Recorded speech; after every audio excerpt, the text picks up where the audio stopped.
So much travels across these borders. So much is bought and sold.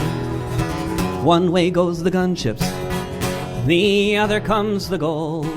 Yo, personalmente, fui víctima de esa pesadilla. I personally was a victim of this nightmare that people live in my country. I was forced to leave, fleeing from my country, and to leave my daughters.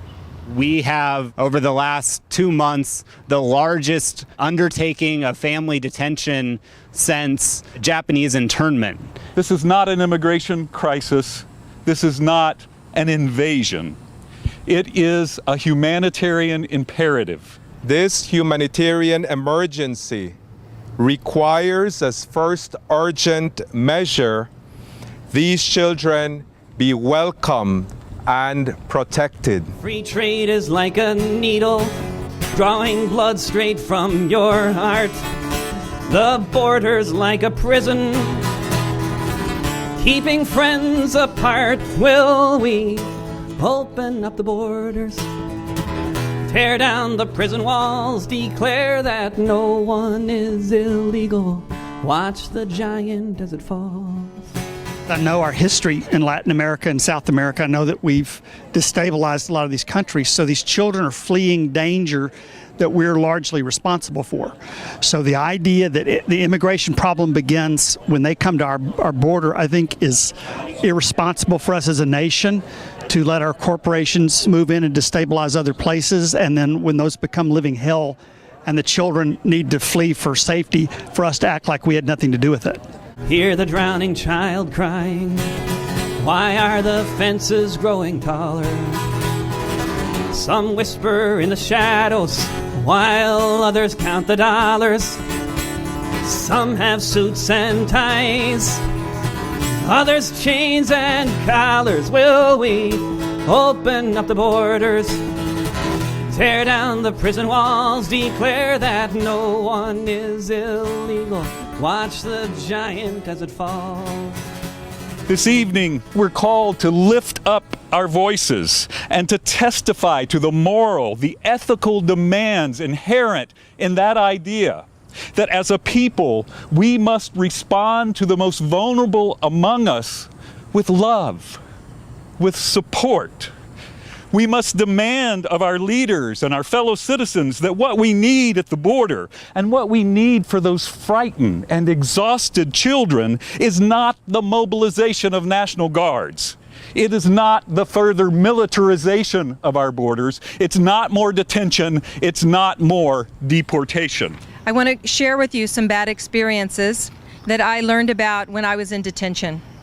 I met a Salvadoran mother. Ella contó que la estaban amenazando de muerte. She told me that her life was being threatened, and out of fear she came to the United States.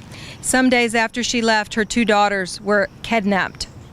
Después aparecieron muertas. And then they reappeared and were dead. I share with you the words of Pope Francis.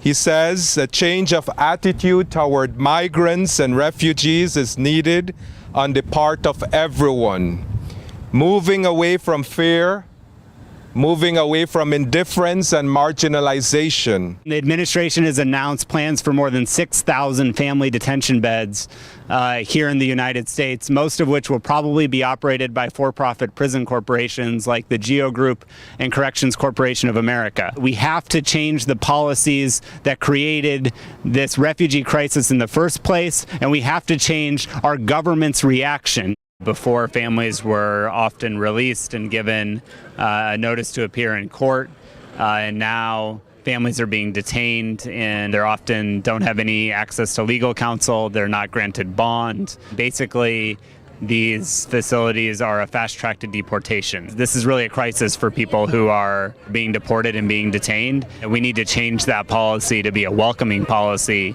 and not one that relies on throwing people in a prison as our first answer to a humanitarian issue. We are not innocent. We have a responsibility to these children. They're our children. And the idea that some of our politicians are saying that they have diseases, then that's not more of a reason to take them in and care for them. I feel like I was born in Athens and now I live in Sparta. We're a nation that worships power and money, cannot see these vulnerable children coming to us for help and cannot open our hearts and respond to them. That is not the America that I was born into. The reality is that the United States spends more on immigration enforcement than we do on all other federal law enforcement combined. It's incredibly wasteful for us to pour hundreds of millions, if not billions of dollars into a detention and deportation system that does nothing but breaks up families, profits a for-profit prison industry that's been built up around detaining and deporting immigrants. We've got to change how we understand ourselves. We've got to become citizens of the world.